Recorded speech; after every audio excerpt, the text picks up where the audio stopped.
ការផលិតជីសរីរាង្គផ្សំពីផ្លែឈើដំណើរការនៃការធ្វើជីផ្សំពីផ្លែឈើ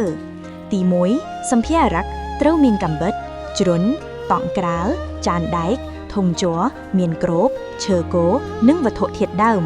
ទី2វត្ថុធាតុដើមសម្រាប់ធ្វើទឹកជីចំនួន10លីត្រស្កររមូ3លីត្រល្ពៅទុំ2គីឡូក្រាមល្ហុងទុំ2គីឡូក្រាមចេកទុំ4គីឡូម្នះទុំ2គីឡូក្រាមទឹក10លីត្រមេជីទឹកកន្លះលីត្រចំនួនវត្ថុធាតុដើមអាចប្រែប្រួលទៅតាមចំនួនដែលយើងចង់ធ្វើ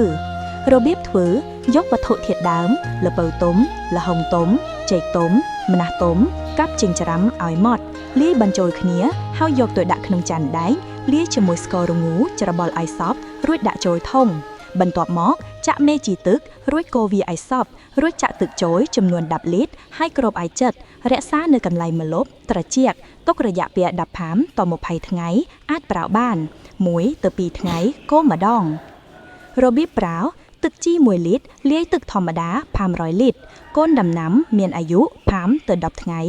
ទឹកជី1លីត្រលាយទឹកធម្មតា400លីត្រដំណាំមានអាយុ15ទៅ20ថ្ងៃទឹកជី1លីត្រលាយទឹកធម្មតា100លីត្រដំណាំមានអាយុ21ថ្ងៃដល់ប្រមូលផល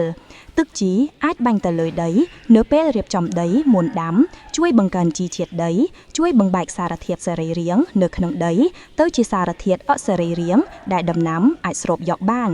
ប្រភេទជីទឹកផ្សំពីផ្លែឈើនេះជាចំណីពពួកមីក្រូសារពាង្គកាយជួយបំបត្តិក្លិនស្អុយមានប្រសិទ្ធភាពខ្ពស់លើដំណាំផ្លែ